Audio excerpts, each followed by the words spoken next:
I wanted to give a specific example, really, of what I think Revo was talking about with doing an overview of an entire field and trying to drill back to what are the assumptions, what are the strategies, and where do we really stand.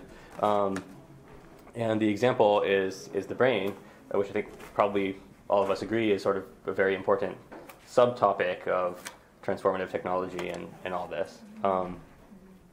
But I wanted to give a few slides on kind of explaining a few specific reasons of why the brain is so crucial as a subject of research and kind of large-scale investment at the present time. And specifically, I want to claim that for a lot of what we've been talking about, including real serious life extension as well as serious AI and various other topics, actually understanding the brain is a prerequisite. It's not just something that's going to happen kind of in parallel or kind of emerge from other things. This is actually, we have to actually do this one. And here's one example. So does anybody know what is this? A kidney, yes. And this is a brain. And so the difference is, of course, that the brain encodes memory and personality as a pattern of nanoscale connections between neurons, each of which has a specific pattern of molecules and so forth. And that is what we are physically. And so what that means is that the problem of regenerative medicine for the brain is probably going to be significantly different than for the kidney, right? So if I make a kidney from stem cells that functions as a kidney, and then I can take that and that'll be fine, and it can be a young kidney if you want. I can't just make my brain from stem cells in quite as simple a way because, well, I would lose the specific patterns, right? The individual brain connections could potentially last for your entire lifetime and encode who you are. So that's an important wrench that could get thrown in life extension as we go forward. Related to AI now, there's a lot of hype out there that, look, we basically kind of understand at some abstract computational level what the brain is doing. Really the issue is just to put this onto a computer and develop efficient algorithms for kind of implementing that on hardware. The comparison that you see getting made in the media a lot these days is the brain equals some huge deep neural network. And I think this is just not something that we have a lot of evidence for. I think this is probably a very gross oversimplification, probably outright false. There's also a lot of hype in the media that we're close at the moment to having a detailed simulation. So even if we don't understand algorithmically what it's doing, we can just plug in what each neuron is doing and run that. And that is also something that we're far from. And even the most recent example of this, there's been a lot in the media about the claim that they've done this for the C. elegans nematode with 302 neurons. And even this level of modeling is not, in fact, in my opinion, something that we can claim to have done yet with any degree of accuracy.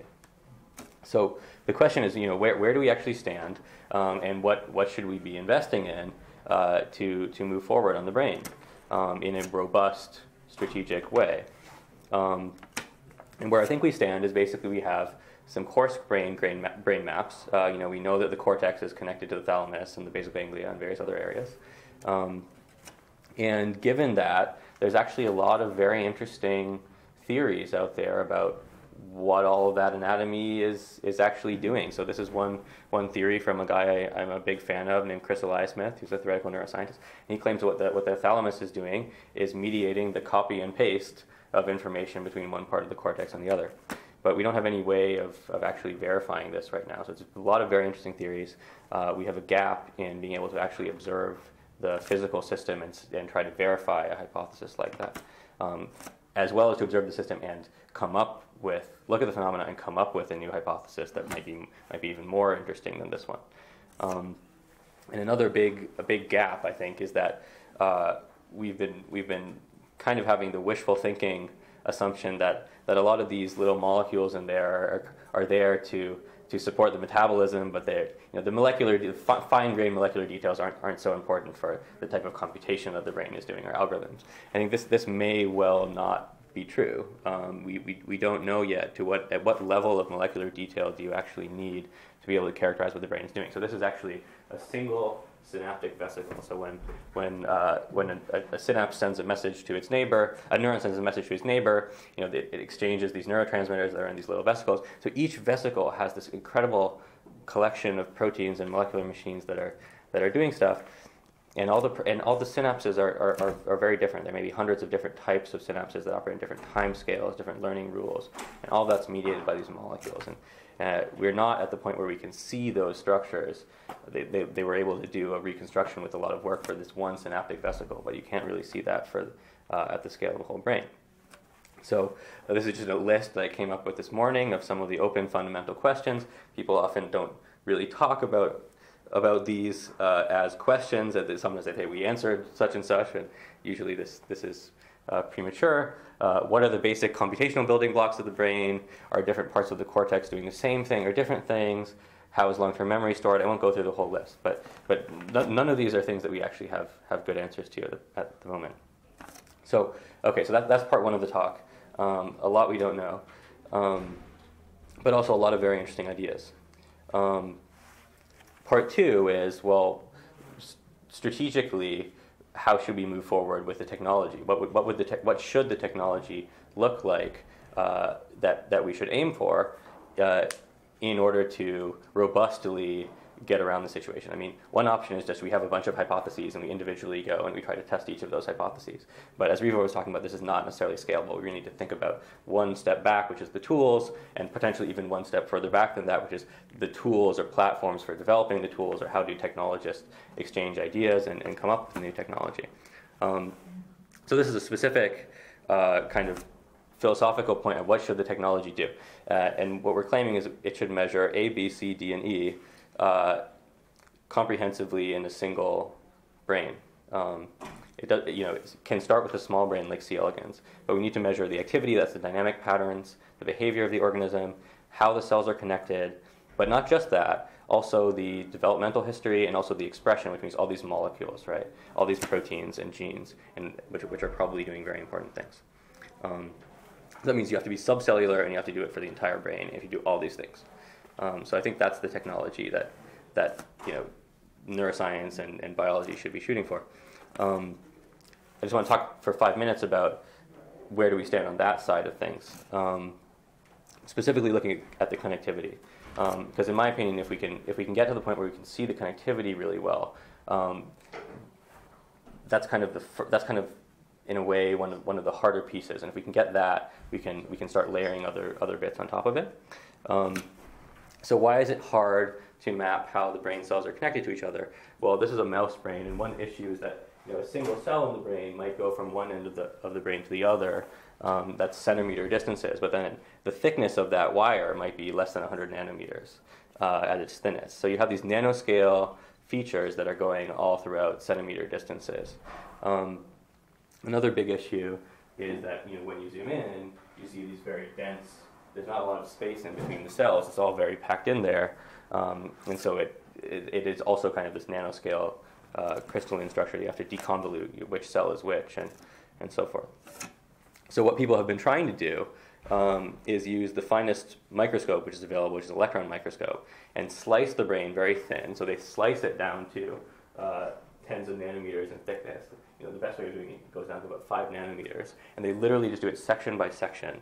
Kind of nanometer by nanometer, making these big images and putting it into computers and trying to trace out nanometer by nanometer over these centimeters, those fine wires. And this is very hard, so it took, for C. elegans, 300 neurons, it took 50 person years to reconstruct the connectome. It's not even clear that it's done 100% correctly. Probably need to do a few more. Averaging over a few different animals and so forth. And so you can imagine if you were to do that from a mouse brain, which has 100 million neurons, that's a very expensive proposition, and we probably need more than one of these connectome maps in order to really know something that's not just about that particular mouse, if you will. So here's just one idea that I'm excited about a technology, a way that synergy between disciplines could actually contribute to a better way of doing this technologically. And so the suggestion was made by Tony Zador as well as various other people is that, well, why don't you, if the hard part is figuring out which cell is which when they're packed in so densely, why don't you give each one a little molecular ID card and just read the ID card? And so anywhere, if I'm on this side of the brain or I'm on this side of the brain, anytime I see that same little molecular ID card, I know that I'm looking at the same cell.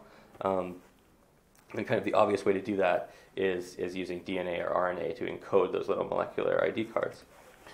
This is a really great idea, but it has been technically difficult to try to implement that. How do you read out these pieces of DNA from the brain?